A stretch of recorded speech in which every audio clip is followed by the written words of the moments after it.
Roman Reigns वापसी के बाद कैसे ब्रॉक लेसनर से निपटेंगे और क्या पॉल हेमन की इस एपिसोड में रोमन रेंज जबरदस्त क्लास लगाने वाले हैं? क्या टॉनी स्ट्रॉम शार्लेट फ्लेयर से अपना बदला लेंगी और सैमी ज़ैन का आगे क्या होगा, सबके बारे में बात करेंगे इस वीडियो में। उम्मीद है आप सभी को पसंद आएगी, तो लाइक करे बिना मत जाइएगा। हाय फ्रेंड्स, मेरा नाम है प्रियांशु, आप देख रहे हैं गेम ऑफ इनिंग्स। तो बढ़ते हैं वीडियो की तरफ और शुरू करते हैं वीडियो बेल बजा के।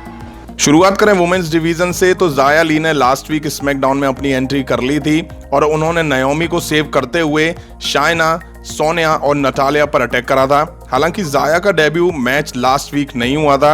अब आने वाले इस एपिसोड में उम्मीद है कि WWE उनका डेब्यू मैच दिखा सकती है, बट सवाल ये कि क्या उनका डेब्यू मैच सिंगल होगा या टैग टीम मैच होगा, क्योंकि अगर सिंगल हुआ तो मे बी वो नटालिया या शाइना बैजलर के खिलाफ दिखाई दे सकती हैं। देखना होगा उनकी फर्स्ट अपोनेंट उनका कौन होगा। और टैग टीम हुआ तो फिर आप जानते ही हैं कि Xia Li Naomi versus Shayna Baszler Natalya के बीच ही मैच होगा, जिसमें ज़ाया ली वाली साइड की जीत होती दिखाई देगी, क्योंकि उनका डेब्यू मैच होगा स्मैकडाउन पर। वहीं बात करूं शार्लेट फ्लेयर की और टॉनी स्ट्रॉम की, तो इनके बीच पिछले कुछ वीक से फ्यूड दिखाई दे ही रही है। हालांकि अभी तक WWE ने इनके बीच कोई भी टाइटल मैच अनाउंस नहीं करा हुआ है, जबकि डे 1 PPV धीरे धीरे नजदीक आ रहा है। वहीं लास्ट वीक इन दोनों के बीच चैंपियनशिप कंटेंडर के लिए मैच दिखा था, जिस मैच को शार्लेट फ्लेयर ने डिस्क्वालिफिकेशन की वजह से एंड करवा दिया था और एंड में टॉनी स्ट्रॉम की हालत खराब करके रख दी थी। अब आने वाले इस एपिसोड में शार्लेट फ्लेयर हो सकता है कि किसी सेगमेंट में दिखाई दें, जहां टॉनी आके लास्ट वीक का अपना बदला उनसे लेती हुई दिखाई दे सकती हैं। और फिर जब ऐसा होगा तो हो सकता है कि WWE इन दोनों वुमेन्स के बीच डे 1 PPV के लिए मैच अनाउंस कर दे। अब बात करते हैं नाकामुरा, रिक बुग्स और गार्जा कार्लियो की। तो लास्ट वीक इन दोनों टीम्स के बीच टैग टीम मैच दिखा था, जिस मैच में नाकामुरा और रिक बुग्स की जीत हुई थी। ये मैच ज्यादा लंबा नहीं चला था, जिसमें नाकामुरा ने कार्लियो को पिन करके मैच जीत लिया था। अब इनके बीच टाइम पास ही फ्यूड दिखाई दे रही है, जो कि पिछले काफी हफ्तों से चली आ रही है और इसमें अब बोरियत भी होना शुरू हो गई है। वहीं WWE ये भी भूल चुकी है कि नाकामुरा इंटरकॉन्टिनेंटल चैंपियन भी हैं। अब आने वाले इस एपिसोड में हो सकता है कि WWE गार्जा वर्सेस रिक बुग्स के बीच एक सिंगल मैच दिखा दे, और तो इनकी फ्यूड में दिखाने को कुछ बचा नहीं है। अब ऐसा कोई मैच दिखेगा तो जीत उस मैच में गार्जा की होती दिखाई दे सकती है। वहीं मैं कहना चाहूंगा कि WWE को जल्दी नाकामुरा के खिलाफ किसी अपोनेंट को उतारना चाहिए इंटरकॉन्टिनेंटल टाइटल के लिए, ताकि उसको लेके फ्यूड दिखाई जा सके, क्योंकि इंटरकॉन्टिनेंटल टाइटल पिछले काफी टाइम से स्मैकडाउन में या किसी PPV में डिफेंड ही नहीं करा गया है। वहीं बात करें ड्रू मैकिंटायर की, तो लास्ट वीक हम सभी ने देखा था कि कैसे ड्रू मैकिंटायर ने बैक स्टेज एडम पियर्स को कन्फ्रंट करते हुए अपनी तलवार एडम पियर्स की डेस्क में घुसा दी थी, जिसके बाद ड्रू मैकिंटायर मैच लड़ने निकल गए थे और उनके पीछे ड्रू मैकिंटायर की तलवार डेस्क के साथ ही कॉर्बिन और मॉस ने गायब कर दी थी। अब आने वाले इस एपिसोड में ड्रू मैकिंटायर अपनी तलवार को ढूंढेंगे और इसके चक्कर में ड्रू मैकिंटायर के शिकार कॉर्बिन और मॉस दोनों होते दिखाई दे सकते हैं। वहीं सबसे पहले एडम उनके गुस्से का भी शिकार बन सकते हैं। अब देखते हैं क्या होता है। वैसे ड्राफ्ट के बाद से ड्रू मैकिंटायर को स्मैकडाउन में कुछ खास बुकिंग नहीं मिल पा रही हैं। अब अगर ज़ाया ली सिंगल मैच में दिखी तो हो सकता है कि शाइना बैजलर बैक स्टेज नाओमी पर बुरी तरह से अटैक कर दें, वो भी सोनिया डेविल के ऑर्डर पर। वैसे भी हम देख ही रहे हैं कि सोनिया और नाओमी के बीच काफी टाइम से इंटेंस सिचुएशन दिखाई दे रही है।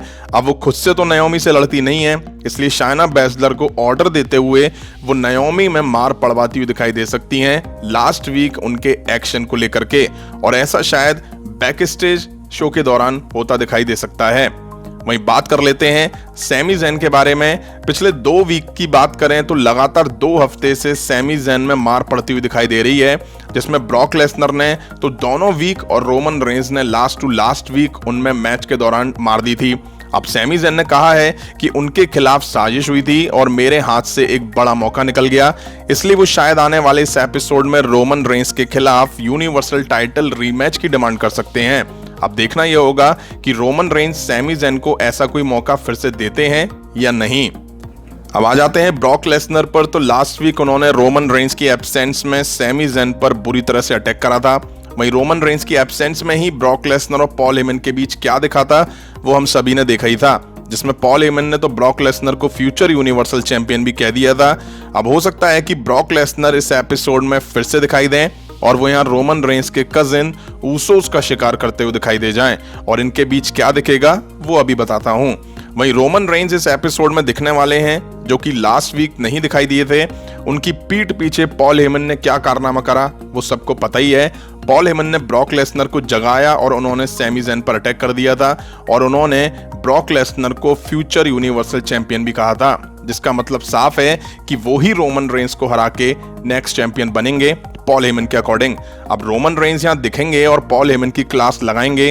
अब पॉल हेमन भी कम चालाक नहीं है, वो भी यहाँ रोमन रेंस को चलाने की कोशिश करेंगे और उनको अपनी बातों में लेने की कोशिश करेंगे। अब देखते हैं पॉल हेमन कैसे रोमन रेंस के सवालों से बच पाते हैं।